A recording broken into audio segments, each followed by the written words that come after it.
Hola amigos y amigas de la literatura clásica, esto es Classic Book Eaters con Miss Maupassant, así que yo debo ser Miss Maupassant.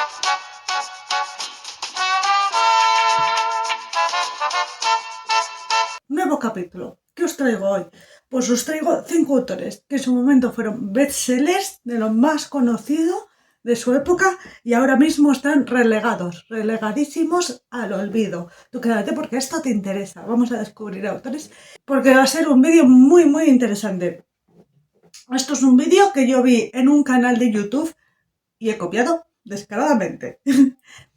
He copiado el concepto, no así los autores, porque si no lo sabéis, hola, yo me llamo Carol y tengo un hobby de entre muchos hobbies, porque tengo varios hobbies, no soy de un solo hobby.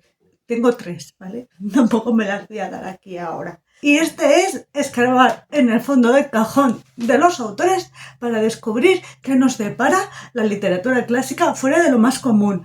A mí me gusta sacar a flote autores relegados al olvido, pero sobre todo autoras. Y así deshacer el trabajo que ha hecho el tiempo, que no siempre tiene la razón y no siempre es justo.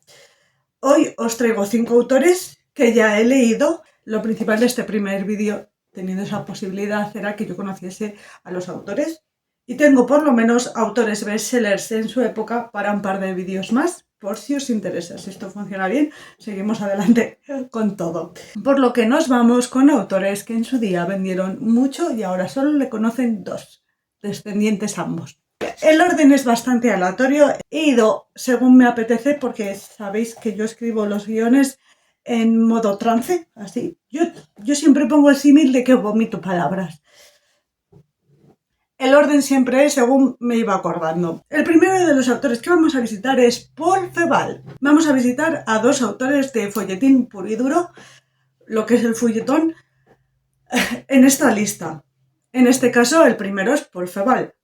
Todos los temas de la época están tratados en las novelas de Paul Féval. Hubo un momento en Francia en la que la novela de folletín estaba copada por 3 señores: Dumas, Eugene Sue, que aparece luego, ya os he hecho spoiler, y Paul Féval. Y yo me pregunto, ¿por qué Dumas sigue reeditándose y los otros 2 no? Démosle una vuelta. Esto es interesante para debate siempre desde el respeto. Para los otros 2, ¿vale? A Dumas le respetamos todos muchísimo, sobre todo mi yo de 20 años que era súper fan. Con respecto a Paul Féval, os voy a contar un poco de la biografía. Vamos a conocer a este señor y luego hablo brevemente de la obra que me he leído yo de él. Este va a ser la tónica para todos los autores. A ver, nace en... Se me ha ido. Nace en 1816 y su hijo también fue escritor. Como siga compartiendo cosas con Dumas, se lo va a encontrar un día en su propia cama con su propia mujer. Fue un autor súper prolífico, escribió más de 70 novelas populares en formato serial, o sea, folletines. Cerca de 70 cuentos, al menos 30 obras de teatro, estudios históricos e incluso folletos cristianos por alguna razón que no me explico, pero bueno. Fue súper popular, como todos los de esta lista, siendo que trataba todos los temas inimaginados. He dicho antes inimaginados y he vuelto a repetir la frase porque si no están imaginados no lo puede tratar, obviamente. Esto es de lógica. Hablo así como muy rápido y me salen las palabras antes de pensarla y digo, ¿pero qué acabas de decir, muchacha? Y tengo que volver a repetir. Yo creo que también la popularidad de este señor se debe a que es muy fácil encontrar tu tema favorito en uno de los libros de este señor cuando este señor los trató todos. Es muy difícil que uno no te guste. Su novela más popular fue El jorobado, que ha sido objeto de decenas de adaptaciones. Me topé con una, la intenté ver borracha. Cosas que pasan. Le daré otra oportunidad. No soy muy de capa y espada. Desde aquí os lo digo. Esa es la temática principal de esta historia. De este autor yo he leído la novela La ciudad vampiro, que es una novela paródica de la literatura gótica. Y cuando digo paródica es que me refiero al estilo Scary Movie. Y si nos basamos en este tono tan exagerado que rezuma la novela, uno podría entender que fuese relegado el autor al olvido, pero dudo que el resto de novelas tenga este tono y pues tampoco lo he descubierto porque ya os digo que no vi la peli. En la ciudad vampiro nos vamos a encontrar a la emblemática autora gótica Anne Radcliffe, antes de ser escritora viviendo desventuras góticas. Todo es muy gótico en esta novela, sí. Y teniéndose que trasladar hasta Ámsterdam para rescatar a sus mejores amigos de la influencia de Goethe, el vampiro. Escrita antes de la construcción del canon vampírico, esta novela desborda imaginación. Y sientes que más que un relato al uso del vampirismo, tiene un regusto más como estas historias de folclore y de mitología, donde cuentan historias como un poco enrevesadas y macabras, te da esa sensación. ¿Vale? Está muy, muy, muy conseguido y es muy, muy interesante. Y nos vamos con el siguiente autor, superventas en el olvido. Es el otro autor de folletines y así nos ahorramos el viaje de salir de Francia para hablar de Eugene Sue. Eugene Sue no es un superventas, es el gran primer fenómeno de masas. Todos querían ser Eugene Sue. Todos querían escribir Los misterios de París. Muchos lo intentaron. Es el autor más imitado de su época, siendo que le imitaron autores de muchísimo renombre como Zola, que tiene Los misterios de Marsella. Del autor os voy a decir que su madrina era la mismísima emperatriz Josefina, y pese a que su padre lo enroló en un navío para que allí aprendiese la profesión de cirujano, parece que esto no le llamaba demasiado la atención, y es que venía de una saga médica súper top. Eran los médicos por excelencia y por eso su familia tenía tanta relación con el emperador. A los 26 años queda completamente huérfano, recibe su herencia, se asienta en París y en 7 años dilapida la herencia en excesos sensuales y tuvo que dedicarse a escribir para vivir. ¿Qué no le ha pasado? ¿Vale?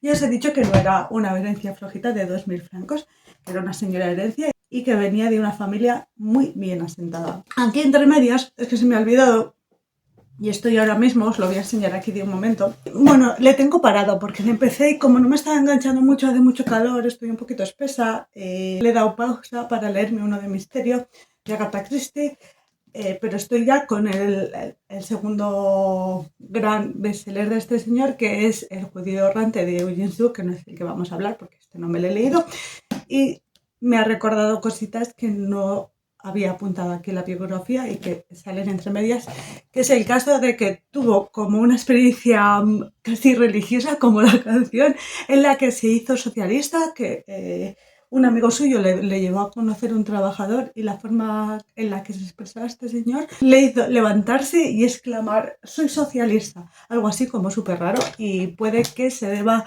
a que este amigo quería ser incluido en la biografía de Eugene Sue más que otra cosa. No, se ve que es más rumorología que el hecho de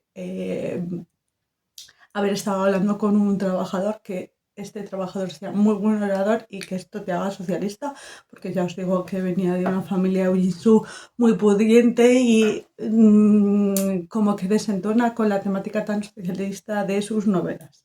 ¿Vale? Son novelas realmente de lo social y fueron muy precursoras para otros autores, como he dicho, Émile Zola, no solo por que le copió la temática de Los misterios de, sino por poner el punto de vista en las clases más bajas. Fue político al igual que Víctor Hugo, y al igual que Víctor Hugo tuvo que exiliarse después del golpe de estado de Napoleón III, lo cual estimuló su producción literaria, no así la vena creativa, porque la calidad de sus obras en ese momento se resintió.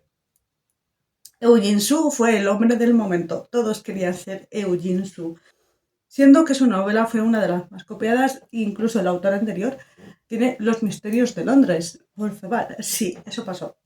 Pero no será Los misterios de París la obra plagiada de verdad, sino Los misterios del pueblo, su obra más social, ya que un revolucionario francés, Maurice Joly, plagió fragmentos para su panfleto antinapoleónico, de lo cual yo creo que estaría como muy de acuerdo Eugene Sue, titulado Diálogos en el infierno entre Maquiavelo y Montesquieu, que a su vez fue plagiado por el prusiano Hermann Goethe en 1868 en un trabajo titulado Biarritz. Las grandes obras de Eugene Sue, me he leído Los misterios de París, está en proceso El judío errante, se podrían calificar como la versión ligerita de Los Miserables.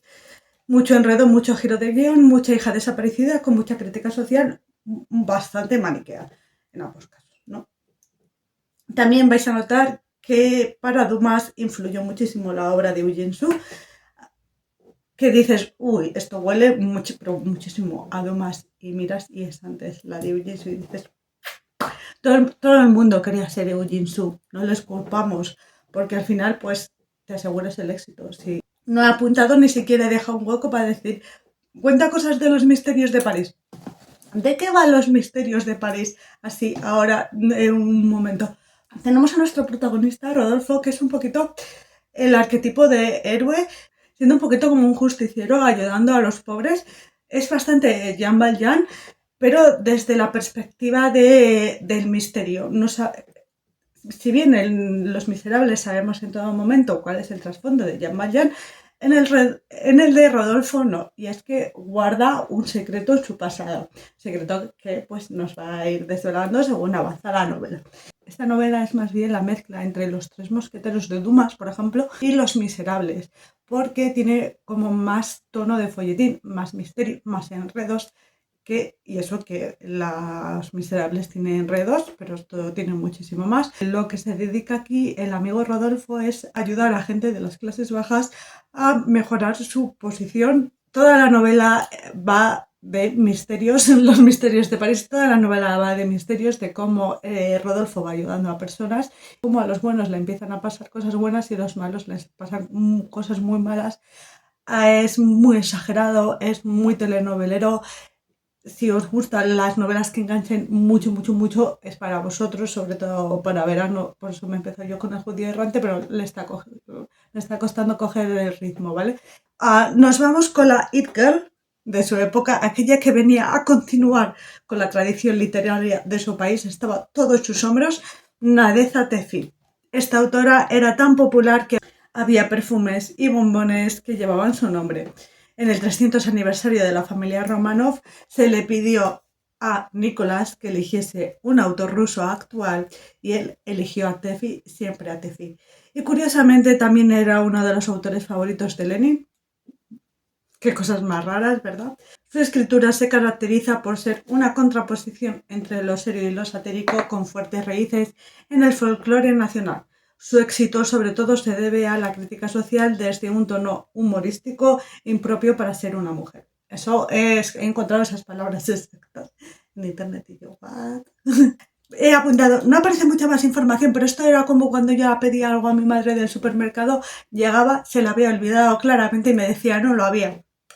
Las dos sabíamos que se la había olvidado, pero me ponía esa excusa y la dábamos por válida. Pues no busqué más información, ¿vale? Vas así como muy rápido y dices, no, busca más información. Sé que tuvo que exiliarse porque es muy famoso este dato, pero tenemos la suerte de que acaban de sacar la autobiografía de esta señora completa. Ojalá editasen junto a esto algo más de ficción de la autora, porque teníamos ciertas partes de la biografía, estaba bastante descatalogado, ahora está la autobiografía completa, por si os interesa. El año pasado pude leer la colección de cuentos, El Duende de Oro. Este no le he sacado, este le tengo en físico porque me lo trajo Mónica, es de la editorial Nesky, ha cerrado y ya no están accesibles por ningún lado, salvo en una librería. Le pillaba cerca a Mónica, le dije, ¿me lo acercas? Y me dijo, sí. Esta colección de cuentos se llama El Duende del Hogar y otros relatos. El que me parecía más divertido, más característico, lo leí por aquí, os lo dejo en la cajita de información por si os interesa descubrir a la autora. Crítica social más sátira, a mí me pierde, es mi punto débil. Y pues vuelvo a repetir que lo tenéis en la cajita de información por si queréis descubrir una autora que merece muchísimo la pena. Decían que iba a ser la continuadora de Chekhov, no sé si lo llegó a ser, sobre todo por el tema de revolución, exilio y demás. Y de autora a autora me voy porque me lleva la corriente hasta Madame de Staël. A Madame de Staël, que es la otra autora que me trajo Mónica, porque también los libros de Funambulista están muy descatalogados. Dije, este también me pone que está en la librería y me dijo, también está, te la acerco. A Madame de Staël en su época se la conocía como la dama de las letras más importantes de Europa. lo he encontrado, ¿vale? O sea, no es que me lo esté inventando yo. Madame de Staël nace en 1766 como baronesa Staël Holstein. Fue una filósofa, escritora y salonier, sí, de origen ginebrino. Destacó por la fama de su salón literario, de ahí del salonier, el maestro de ceremonias de las reuniones sociales de carácter literario y cultural. De verdad, a mí no me gustaría nada ser salonier. Que estaba situado este salón literario en París. Era hija de un ministro de finanzas de Luis XVI. No se me ocurría ningún chiste con esto porque es realmente horrible ser el ministro de finanzas de Luis XVI. Quizá ahora sí, con lo encendida del momento, el jefe de todo Lehman Brothers en 2008 puede ser un poco peor. El jefe absoluto en 1929 de Wall Street. Es que, Dios mío, qué horror. Por favor, las ansias de ser anfitriona de salón cultural lo heredó de su madre. No todo iba a ser malo en esta familia, desde luego. Al principio estuvo de acuerdo con la Revolución Francesa, pero según pasaba el tiempo empezó a advocar por una monarquía constitucional. Y pues pese al estatus diplomático de su esposo, que en ningún momento aparece quién era y pues supongo que no es para nada relevante y eso me encanta. Se tuvo que exiliar en Ginebra, que es donde vivía su padre, en varias ocasiones. No será hasta la publicación de Delfina en 1802 la que abogaba por el divorcio de verdad, no según circunstancias, porque ya vimos que la Revolución Francesa había traído el divorcio, pero no era completamente así. Vimos con Flora Tristán que los divorcios se daban según qué circunstancias y según qué momentos, porque a ella sí que le dieron el divorcio porque su marido, bueno, lo del padre ministro de finanzas de Luis XVI es 1000 veces preferible al marido de Flora Tristán. Entonces se daba según circunstancias. No era un divorcio libre y para todos. Y este hecho hace que se vea abocada al destierro definitivo en Italia, ya que Napoleón opinaba que era una señora peligrosa y había que tenerla vigilada. Y vamos a hablar de su exilio en Italia, ya que la novela que me he leído es Corinne o Italia, un canto de amor a la tierra del Gorgonzola. Qué mejor que si te exilian poder decir, jódete, esto es 1000 veces mejor, os jodéis todos. La novela, con un entusiasmo inacabable, nos narra Madame de Staël, cuadros, museos, visitas, lugares de Italia. Pero no es solo una sonata de amor a la italiana, pues es una obra cumbre del romanticismo sentimental. Es un drama. Es un drama riquísimo, es riquísimo. Lo que me gusta a mí de un buen drama, sí está escrito y lo escribió esta señora. Madre mía, si yo me pudiera hacer con el Delfina, qué feliz me iba a hacer. Es tanto drama que suple la primera mitad de todo narraciones con un ritmo muy ágil. La historia sigue a un joven inglés que se ha quedado huérfano y para huir de sus emociones viaja con un amigo a Italia. Allí conocerá a Corinne, una poetisa laudeada hasta por campesinos que no saben leer y que con sinalefa te hacen un chiste soez en italiano, lógicamente, pero te lo hacen. Me hizo mucha gracia esto, ¿no? Es un poquito cómo se veía la autora. Autoras que no tienen abuela, como nos pasó en el último vídeo con Margaret Cavendish. Estos dos jóvenes se enamoran locamente, pero él ya está comprometido en Inglaterra. Esto tiene un girazo de guión que no os veis venir, es buenísimo. Corinne siente que no es exactamente lo que el joven necesita y pues esto va a traer mucho problema. Una novela que reflexiona sobre cómo vas a ver el otro, lo que necesitas si no se lo comunicas. ¿Crees que tu pareja puede leer la mente? Que esto es la invención de la rueda, pero en literatura clásica. Súper fundamental, basiquísimo y que viene muy bien recordarlo siempre. Y nos vamos con el último de los autores a Inglaterra, con el rey de las letras de fin de siglo, George Gissing, que este también le tengo y otro libro que no he sacado. Vamos a ir poniendo 57 portadas porque sí soy. De George Gissing os tengo que decir que está abierta la posibilidad de lectura conjunta, club de lectura de libros caros con el Cuff Street. Y si os interesa, me lo dejáis en comentarios y yo monto un club para cada 2-3 meses leernos un libro caro en el que no es necesario que todos nos los compremos. Le puedes sacar de la biblioteca o te lo puedes descargar, pero sí que es para que todos en algún momento nos leamos ese libro que teníamos pendiente, pero no nos hemos comprado porque era muy caro, edición clásicos. Será el objetivo del club, que se inicia con que yo me compré este y me pareció un poco caro. El autor británico que me conquistó. Así he titulado esta sección, porque para mí británico solo hay rescatable George Gissing y la Feria de las Vanidades. No estoy hablando de Makepeace Thackeray, porque a mí Barry Lyndon es que ni siquiera la peli, que es súper famosa porque la dirigió, que ahora quien dirigió Barry Lyndon, no me acuerdo, pero que es súper famosa. Y intenté muchísimo antes de conocer a Makepeace Thackeray como autor, ver a Barry Lyndon tampoco me llamó la atención. Intenté leerme el libro justo un poco antes de la pandemia, no me llamó, me dio un bloqueo lector antes de empezar la pandemia, porque yo me sentaba a grabar esa reseña y es que era imposible, no podía con mi vida. Y justo llegó la pandemia, ya se me acentuó todo. Intenté ver la adaptación para, oye, por lo menos ver la adaptación de ese libro y fue imposible, de verdad. Yo a Barry Lyndon le echo la cruz. De George Gissing os tengo que decir que su vida transita de 1857 a 1903. Fue considerado uno de los 3 novelistas más importantes de Inglaterra, y tú sin conocerlo, fíjate. Y para la década de 1940 ya era reconocido como genio literario, y tú sin conocerlo otra vez, fíjate. Gissing nunca terminó sus estudios, pues fue expulsado del colegio Owens de Manchester por robar dinero a sus compañeros con el que ayudar a una prostituta. Con ella emigrará a los Estates y se casará con ella. Se hizo una versión rara y pocha del Pretty Woman. Ahora que no te digan que Pretty Woman no está basada en una historia real. Y le dices tú, pues mira, te cuento yo de George Gissing. Regresó a Inglaterra en 1877, donde trabajó como profesor. Empezó a publicar en 1880, pero hasta 1889 no le llegará el éxito. Pero la fama de verdad, la buena, no le llegará hasta el 91 con New Goof Street, que es el que tenemos posibilidad de leer en conjunto. Fue un autor prolífico, escribió numerosas novelas, más de 100 relatos, un libro de viajes, incluso ensayos críticos. La obra que me leí fue Mujeres Singulares, una obra ágil y sobre todo sorprendente.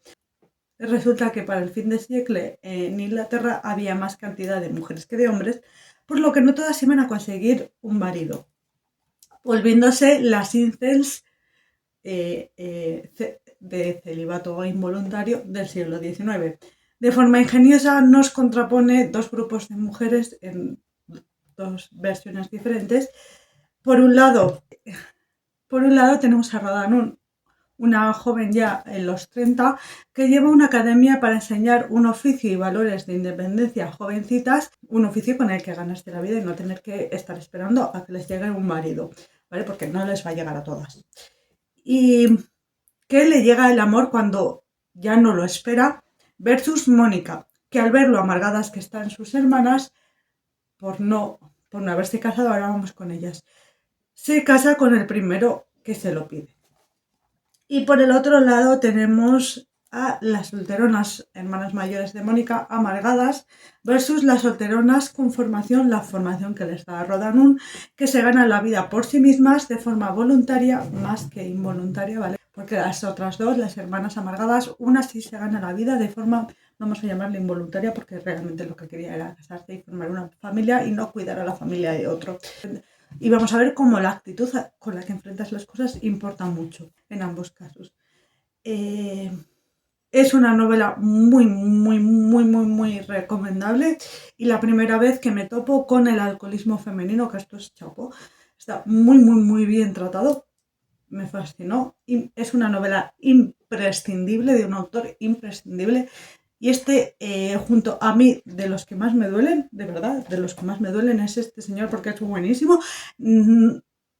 Es difícil hacer una novela tan ágil, tan lectura a vida, siendo un libro del siglo XIX. Sabemos todos aquí lo que estamos leyendo y no son lecturas ágiles, y esto lo era.